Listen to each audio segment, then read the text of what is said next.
दोस्तों, साल है 1865। अमेरिका में सिविल वॉर खत्म हुआ है। रात का वक्त है। Cleveland, Ohio.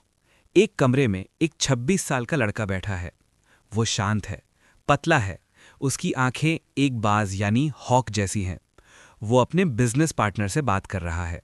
उसके पार्टनर ने कहा, जॉन, हमें ये बिजनेस बेच देना चाहिए। ऑयल यानी तेल एक जुआ है, कभी भी खत्म हो सकता है। उस लड़के ने अपनी डायरी बंद की। उसने कहा, मैं नहीं बेचूंगा, मैं तुम्हें खरीदूंगा।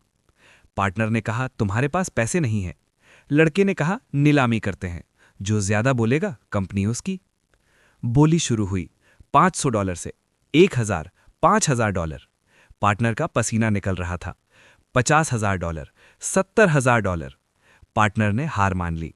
उसने कहा, जॉन, तुम पागल हो गए हो, तेल के लिए इतना पैसा? उस लड़के ने $72,500 का चेक लिखा, जो उस वक्त एक फॉर्च्यून था, और उसने कहा, तेल अगला भगवान है और मैं उसका पुजारी। वो लड़का था जॉन डी रॉकफेलर। उस रात उसने जो कंपनी खरीदी वो आगे चलकर स्टैंडर्ड ऑयल बनी।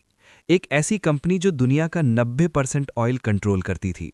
एक ऐसी कंपनी जिसे तोड़ने के लिए अमेरिकन गवर्नमेंट को सुप्रीम कोर्ट जाना पड़ा। लोग कहते हैं रॉकफेलर शैतान था, लोग कहते हैं वो जीनियस था। सच ये है कि वो दोनों था। उसने कंपटीशन को पाप माना। उसने कहा, competition is for losers, monopoly is for winners. आज हम हिस्ट्री के सबसे पावरफुल बिजनेसमैन का पोस्टमार्टम करेंगे। हम सीखेंगे कि कैसे एक गरीब लड़के ने दुनिया को अपनी मुट्ठी में कर लिया। ये कहानी पावर की है। Let's begin. Chapter 1, devil bill, the father who cheated. John D Rockefeller का जन्म 1839 में न्यूयॉर्क के एक छोटे गांव में हुआ। उनकी मां एलाइजा एक धार्मिक और अनुशासित औरत थी। लेकिन उनके पिता विलियम एवरी रॉकफेलर, जिसे लोग डेविल बिल कहते थे। डेविल बिल एक कॉन मैन था, यानी एक ठग था। वो गांव-गांव जाकर कैंसर क्योर के नाम पर नकली दवाइयां बेचता था। वो महीनों तक गायब रहता था। वो शादीशुदा था, लेकिन उसकी कई मिस्ट्रेसेस थीं। वो घर आता, ढेर सारा कैश टेबल पर फेंकता और फिर गायब हो जाता। जॉन डी रॉकफेलर ने अपने पिता से क्या सीखा? धोखा। डेविल बिल अपने ही बच्चों को चीट करता था। वो जॉन से कहता, ऊपर से कूदो, मैं पकड़ लूंगा। जब जॉन कूदता तो बिल हाथ हटा लेता। जॉन जमीन पर गिर जाता। बिल हंसता और कहता, जिंदगी में किसी पर भरोसा मत करना, मुझ पर भी नहीं। Psychological insight. इस ट्रॉमा ने जॉन को बदल दिया। वो अपने पिता जैसा लापरवाह नहीं बनना चाहता था। वो कंट्रोल फ्रीक बन गया। उसने बचपन से ही एक लेजर बुक रखनी शुरू की। वो एक एक सेंट का हिसाब लिखता था। अगर उसने 2 सेंट की टॉफी खरीदी तो वो भी लिखता। उसे अनसर्टेनिटी से नफरत थी। वो हर चीज कंट्रोल करना चाहता था। Chapter 2, the accountant, the art of silence. 16 साल की उम्र में जॉन ने स्कूल छोड़ दिया। उसे जॉब चाहिए थी। वो क्लीवलैंड में हर ऑफिस में गया। मुझे अकाउंटेंट की जॉब चाहिए। लोगों ने उसे भगा दिया। वो रोज सुबह 8 बजे सूट पहनकर निकलता और शाम को वापस आता। हफ्तों तक ये चला। फाइनली हविट एंड टटल नाम की कंपनी ने उसे रखा। Salary $17 per month. जॉन खुश था। वो सुबह 6:30 बजे ऑफिस पहुंचता और रात के 10 बजे तक काम करता। लोग उसे बोरिंग कहते थे। वो पार्टी नहीं करता था, ड्रिंक नहीं करता था। वो सिर्फ नंबर्स देखता था। वहां उसने बिजनेस का सबसे बड़ा सीक्रेट सीखा। Inefficiency is lost money. अगर आप 1 सेंट बचा सकते हैं और उसे कंपाउंड करते हैं तो वो मिलियंस बन जाता है। जॉन ऑफिस में चुप रहता था। वो सुनता था। उसने सीखा, साइलेंस इज पावर। जब आप चुप रहते हैं तो सामने वाला नर्वस हो जाता है और ज्यादा बोल देता है। ये टैक्टिक उसने आगे चलकर अपने कंपेटिटर्स पर यूज की। चैप्टर 3, द ब्लैक गोल्ड यानी केरोसिन। 1859 पेंसिल्वेनिया में ऑयल निकला। इसे ब्लैक गोल्ड कहा गया। लोग पागलों की तरह कुएं खोद रहे थे। सबको अमीर बनना था। रॉकफेलर ने देखा, एनालाइज किया। उसने कहा, मैं कुआं नहीं खोदूंगा। ऑयल निकालना रिस्की है, कभी निकलता है कभी नहीं, और कभी कुआं सूख जाता है। मैं रिफाइनिंग करूंगा। कच्चे तेल को साफ करके केरोसिन यानी मिट्टी का तेल बनाना। उस वक्त लाइट बल्ब नहीं था। पूरी दुनिया अंधेरे में थी। लोग व्हेल ऑयल यानी मछली का तेल यूज करते थे, जो महंगा था। केरोसिन सस्ता था। रॉकफेलर ने देखा कि अगर वो हर घर में रोशनी दे सके तो वो दुनिया का सबसे अमीर आदमी बन जाएगा। उसने रिफाइनरी लगाई, लेकिन उसने एक चीज नोटिस की। बाकी रिफाइनर्स 40% वेस्ट फेंक देते थे, गैसोलीन, टार, स्लज। रॉकफेलर ने कहा, मैं कुछ भी वेस्ट नहीं करूंगा। एक, उसने गैसोलीन जो उस वक्त कचरा था उसे फ्यूल के रूप में बेचना शुरू किया। 2, उसने टार से सड़क बनाने का मटेरियल बेचा। 3, उसने पैराफिन वैक्स बेची। क्योंकि वो वेस्ट नहीं करता था, उसका कॉस्ट ऑफ प्रोडक्शन सबसे कम था। वो प्रॉफिट कमा रहा था जब बाकी सब लॉस में थे। चैप्टर 4, द ब्लैक मैसेकर, किल और बी किल्ड। रॉकफेलर ने स्टैंडर्ड ऑयल बनाई। नाम स्टैंडर्ड क्यों रखा? क्योंकि उस वक्त केरोसिन की क्वालिटी खराब होती थी। कभी कभी लैंप फट जाते थे, घर जल जाते थे। रॉकफेलर ने वादा किया, मेरा तेल स्टैंडर्ड क्वालिटी का होगा, ये सेफ होगा। अब उसने एक्सपैंड करना शुरू किया। क्लीवलैंड में 26 रिफाइनरीज थीं। रॉकफेलर चाहता था सिर्फ एक बचे। उसने एक स्ट्रैटेजी बनाई, the Cleveland massacre, 1972। Strategy simple और ब्रूटल थी। एक, रॉकफेलर कंपेटिटर के पास जाता। वो उन्हें अपनी अकाउंट बुक्स दिखाता जो सच्ची थीं। वो कहता, देखो, मैं तुमसे सस्ता तेल बना सकता हूं, मैं तुम्हें क्रश कर सकता हूं। तुम्हारे पास 2 रास्ते हैं, या तो अपनी कंपनी मुझे बेच दो और स्टैंडर्ड ऑयल के शेयर्स ले लो जो बढ़ेंगे, या फिर मैं तुम्हें बैंकरप्ट कर दूंगा। जिन्होंने शेयर्स लिए वो बहुत अमीर बन गए। जिन्होंने मना किया, रॉकफेलर ने उनके खिलाफ जंग छेड़ दी। उसने अपने प्राइसेस इतने गिरा दिए कि कंपेटिटर्स को लॉस होने लगा। उसने उनके बैरल्स खरीद लिए ताकि वो तेल शिप ना कर सके। एक एक करके 22 रिफाइनरीज ने सरेंडर कर दिया। सिर्फ 3 महीने में रॉकफेलर क्लीवलैंड का राजा बन गया। लोगों ने उसे रॉबर बैरन कहा। रॉकफेलर ने कहा, मैं बिजनेस को बचा रहा हूं, कंपटीशन केओस है, मैं ऑर्डर ला रहा हूं। Chapter 5, the secret rebate, sleeping with the enemy. Rockefeller का सबसे बड़ा वेपन था रेल रोड्स, यानी ट्रेन। तेल को शिप करने के लिए ट्रेन चाहिए थी। Rockefeller Vanderbilt rail road tycoon के पास गया। रॉकफेलर ने कहा, मैं तुम्हें रोजाना 60 ट्रेन ऑयल दूंगा, गारंटीड वॉल्यूम, लेकिन बदले में मुझे डिस्काउंट चाहिए। वैंडरबिल्ट मान गया, लेकिन रॉकफेलर ने सिर्फ डिस्काउंट नहीं मांगा, उसने रीबेट मांगा। डील ये थी, अगर रॉकफेलर का कंपेटिटर $1 पर बैरल पे करता है तो रॉकफेलर भी $1 पे करेगा। लेकिन रेल रोड कंपनी चुपचाप रॉकफेलर को 25 सेंट्स वापस देगी, रीबेट। और अगर कंपेटिटर अपना तेल शिप करेगा तो उसका भी 25 सेंट्स रॉकफेलर को मिलेगा। सोचिए, इसे ड्रॉबैक कहते हैं। आपका दुश्मन बिजनेस कर रहा है और उसका प्रॉफिट आपको मिल रहा है। ये इल्लीगल नहीं था उस वक्त, लेकिन ये हाईली अनएथिकल था।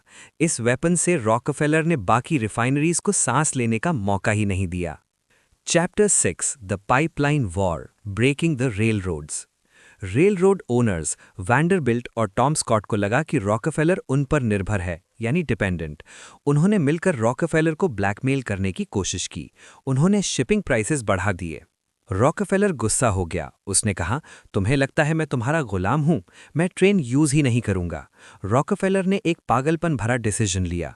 उसने 4000 माइल्स लंबा पाइप यानी पाइपलाइन बिछाने का सोचा, पेंसिल्वेनिया से लेकर रिफाइनरीज तक। लोगों ने कहा, यह इम्पॉसिबल है, तेल पाइप में लीक हो जाएगा, पहाड़ हैं, नदियां हैं। रॉकफेलर ने दिन रात काम करवाया। जब पाइपलाइन कंप्लीट हुई तो उसने नल का खोला, तेल बहने लगा, बिना ट्रेन के, बिना कॉस्ट के। रिजल्ट, रेल रोड्स का बिजनेस 40% गिर गया। जिन्होंने रॉकफेलर को ब्लैकमेल किया था वो बैंकरप्ट हो गए। रॉकफेलर ने सिर्फ कंपेटिटर्स को नहीं हराया, उसने ट्रांसपोर्टेशन इंडस्ट्री को घुटनों पर ला दिया। Chapter 7, the trust, the invention of the loop hole. Rockefeller का एम्पायर इतना बड़ा हो गया था कि वो स्टेट लॉज में फंस रहा था। उस वक्त रूल था कि एक स्टेट की कंपनी दूसरे स्टेट में प्रॉपर्टी ओन नहीं कर सकती। रॉकफेलर को पूरा अमेरिका चाहिए था। उसने अपने लॉयर सैमुअल डॉड को बुलाया। उसने कहा, मुझे रास्ता दो। डॉड ने एक नया लीगल स्ट्रक्चर इन्वेंट किया, द ट्रस्ट। आइडिया ये था, स्टैंडर्ड ऑयल अलग अलग स्टेट्स में अलग अलग कंपनीज बनाएगी, standard oil of Ohio, standard oil of NJ. लेकिन इन सब के शेयर्स 9 लोगों के एक ग्रुप यानी ट्रस्टीज के पास होंगे। ये 9 लोग, जिसका हेड रॉकफेलर था, सब कुछ कंट्रोल करेंगे। इस ट्रस्ट ने रॉकफेलर को अमेरिका का पहला मोनोपोली बना दिया। वो प्राइसेस कंट्रोल कर सकता था, वो सप्लाई कंट्रोल कर सकता था, वो जो चाहता था वो होता था। अमेरिका के लोग डर गए। उन्हें लगा कि रॉकफेलर प्रेसिडेंट से भी ज्यादा पावरफुल है। Chapter 8 the breakdown money can't buy peace 1890s Rockefeller दुनिया का सबसे अमीर आदमी था, लेकिन वो दुनिया का सबसे दुखी आदमी भी बन गया था। रोजाना उसके ऑफिस में थ्रेटनिंग लेटर्स आते थे कि हम तुम्हें मार देंगे, तुमने मेरे बाप का धंधा बंद करवाया। वो हमेशा बॉडीगार्ड के साथ घूमता था। वो अपने बेड के पास रिवॉल्वर रखता था। मीडिया उसे मॉन्स्टर कहती थी। स्ट्रेस ने उसका शरीर खा लिया। सिर्फ 53 साल की उम्र में एलोपेशिया की वजह से उसके सारे बाल गिर गए। सर के बाल, आईब्राउज, मुस्टैश सब गायब। वो एक बूढ़ा एलियन लगने लगा था। इसलिए वो हमेशा विग पहनता था। उसकी डाइजेशन खराब हो गई थी। दुनिया का सबसे अमीर आदमी सिर्फ दूध और क्रैकर्स खा सकता था। डॉक्टर्स ने कहा, अगर तुमने स्ट्रेस कम नहीं किया तो तुम 1 साल में मर जाओगे। ये रॉकफेलर की लाइफ का टर्निंग पॉइंट था। उसने सोचा, इतना पैसा किस काम का अगर मैं मर गया। उसने एक फैसला किया, अब मैं कमाऊंगा नहीं, अब मैं दूंगा। Chapter 9 the supreme court and the split 2011। जहां एक तरफ रॉकफेलर बदल रहा था, वहां दूसरी तरफ गवर्नमेंट उसके पीछे थी। जर्नलिस्ट आइदा टार्बेल ने एक सीरीज लिखी, the history of the standard oil company. Aida के पिता को रॉकफेलर ने बर्बाद किया था। उसने रॉकफेलर के सारे काले चिट्ठे खोल दिए। रीबेट्स, स्पाइंग, थ्रेट्स। पब्लिक गुस्से में आ गई। प्रेसिडेंट टेडी रूजवेल्ट ने एक्शन लिया। Sherman antitrust act. Case Supreme Court गया। 2011 में सुप्रीम कोर्ट ने फैसला सुनाया, स्टैंडर्ड ऑयल एक इल्लीगल मोनोपोली है, इसे तोड़ दिया जाए। कंपनी को 34 हिस्सों में तोड़ दिया गया। एक्सॉन, मोबिल, शेवरॉन, अमोको, ये सब स्टैंडर्ड ऑयल के बच्चे हैं। रॉकफेलर को लगा वो हार गया? नहीं, क्योंकि जब कंपनी टूटी तो रॉकफेलर के पास हर नई कंपनी के शेयर्स थे, और क्योंकि अलग अलग कंपनीज की वैल्यू बढ़ गई, रॉकफेलर की दौलत दुगनी हो गई। कंपनी टूटने के बाद वो और अमीर हो गया। वो हिस्ट्री का पहला बिलियनियर बना। Chapter 10 the art of giving scientific philanthropy. Rockefeller retire हो गया। अब उसका नया गोल था पैसा दान करना। लेकिन रॉकफेलर ने दान भी बिजनेस की तरह किया। उसने कहा, मैं भिखारी को पैसा नहीं दूंगा, मैं कॉज को पैसा दूंगा। 1. एजुकेशन। उसने यूनिवर्सिटी ऑफ शिकागो बनाई। 2. मेडिसिन। उसने Rockefeller institute for medical research बनाया। उस वक्त मेडिसिन क्वैकरी थी, यानी झाड़ फूंक। रॉकफेलर ने उसे साइंस बनाया। उन्होंने हुकवर्म बीमारी को खत्म किया, येलो फीवर की वैक्सीन बनाई, पेनिसिलिन पर काम किया। आज जो आप मॉडर्न मेडिसिन देखते हैं, वो रॉकफेलर के पैसे से बनी हैं। उसने अपनी लाइफ के आखिरी 40 साल सिर्फ दान करने में बिताए। वो स्कूल्स जाता, बच्चों से मिलता और उन्हें डाइम्स यानी सिक्के देता। वो इमेज चेंज करना चाहता था, मॉन्स्टर से grandpa. Chapter 11 conclusion the 98 year game. John Rockefeller का सपना था 100 साल जीना और $1 लाख कमाना। वो $1.4 बिलियन उस वक्त का कमा कर गया, और वो 97 ईयर्स यानी ऑलमोस्ट 98 ईयर्स तक जिया। 1937 में डेथ हुई। उसकी कहानी हमें क्या सिखाती है? 1. Focus on efficiency. वेस्ट मत करो, चाहे वो तेल हो, वक्त हो या पैसा हो। रॉकफेलर ने वेस्ट यानी गैसोलीन को गोल्ड बनाया। 2. Control your emotions. बिजनेस में गुस्सा, डर या एक्साइटमेंट मत दिखाओ। Silence is power. 3. Monopolies are made not found. Competition से बचो, कुछ ऐसा बनाओ जैसे पाइपलाइन जो कंपेटिटर के पास ना हो। 4. Redemption is possible. आप लाइफ के पहले हिस्से में रूथलेस हो सकते हैं और दूसरे हिस्से में सेंट। रॉकफेलर ने प्रूव किया कि पैसा सिर्फ ताकत नहीं, जिम्मेदारी भी है। आज जब आप अपनी कार में पेट्रोल भरवाते हैं या हॉस्पिटल में दवाई लेते हैं, तो याद रखिए उस आदमी को जिसके पिता ने उसे ठगना सिखाया था, लेकिन उसने दुनिया को चलाना सिखाया। रॉकफेलर ने कहा था, I believe it is my duty to make money and still more money and to use the money for the good of my fellow man. क्या आप अपने एम्बिशन के लिए ऑल इन जाने को तैयार हैं? स्टैंडर्ड ऑयल की तरह अपना स्टैंडर्ड सेट कीजिए। रुकिए मत, कीप बिल्डिंग। जय हिंद।